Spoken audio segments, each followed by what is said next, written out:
At 7:17 a.m., the silence of the sea is shattered by a flash on the deck of the USS Spruance.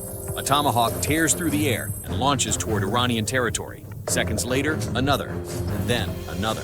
What begins as a single launch quickly turns into a coordinated offensive of massive scale, the largest attack conducted by the United States in recent times. In just a minute and a half, 8 missiles are already crossing the horizon. 2 other destroyers join the operation. The military machine accelerates. Now 24 Tomahawks are advancing. The target, naval installations of the Islamic Revolutionary Guard Corps on Iran's southern coast. Estimated time to impact, 40 minutes. On the other side of the Gulf, everything seems normal. No alarms sound, no sirens echo. The threat is already on its way, flying low, hugging the terrain at around 885 km/h, practically glued to the landscape to evade radar detection. Then, inside an Iranian air defense base, something changes. On the screen of the Bavar 373 system, an operator notices small echoes appearing on the radar. Within seconds, a dozen contacts appear almost simultaneously. They are not aircraft, lower, slower, and far too numerous.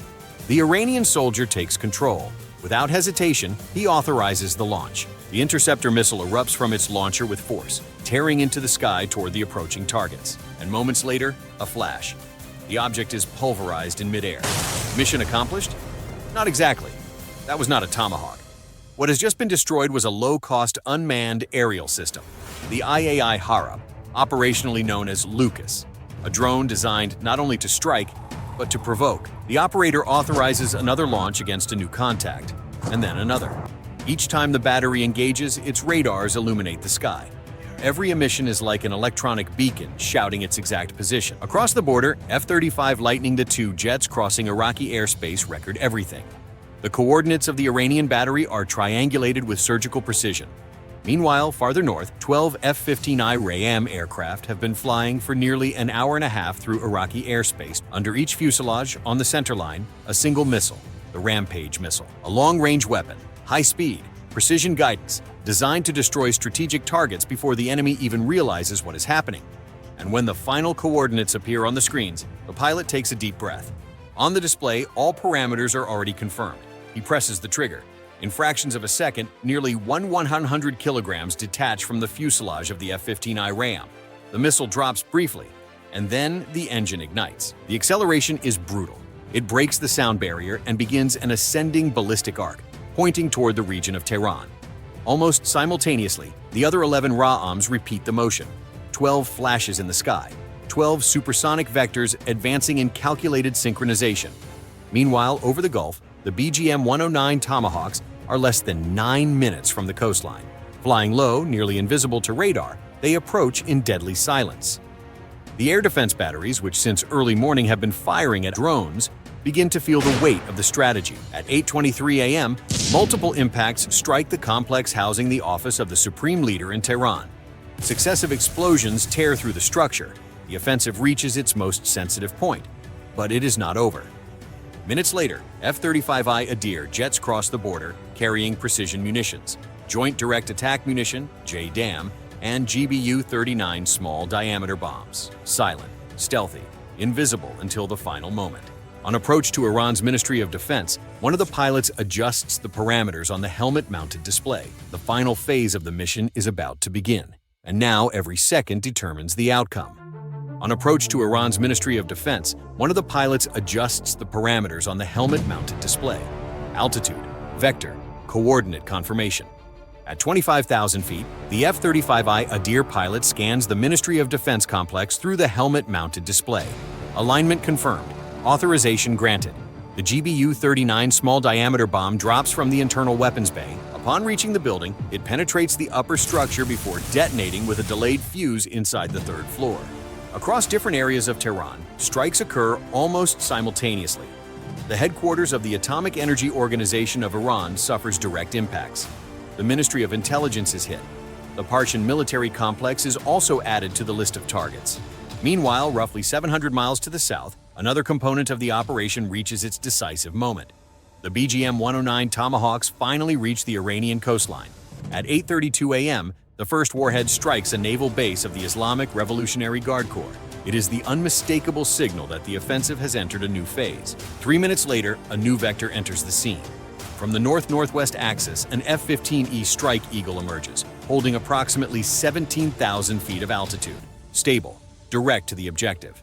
The target is a reinforced concrete shelter, weapons release authorized. The GBU-31 Joint Direct Attack munition separates from the centerline of the fuselage. Nearly 890 kilograms begin a controlled descent.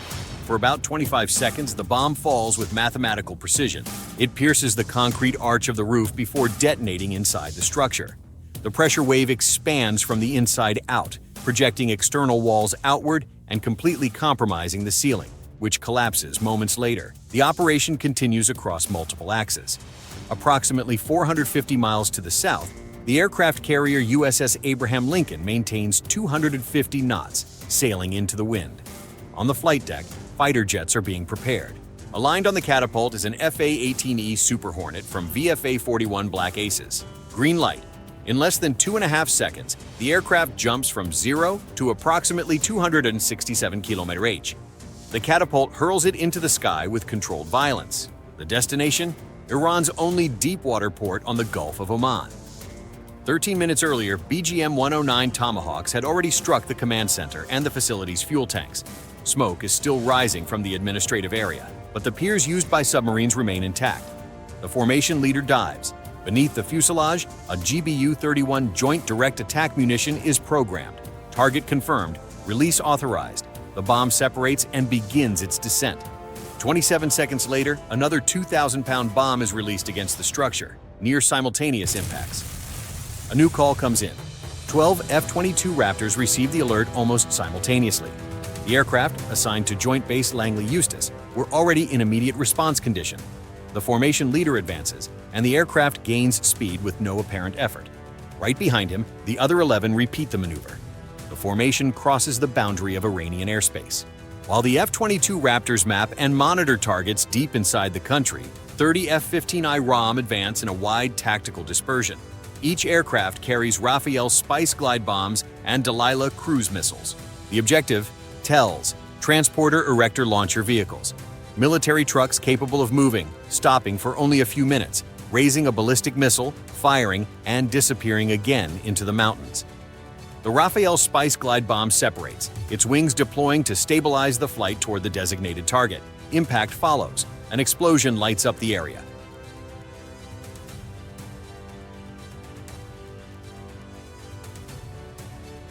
The United States also expanded strikes against the command and control structure of the Islamic Revolutionary Guard Corps.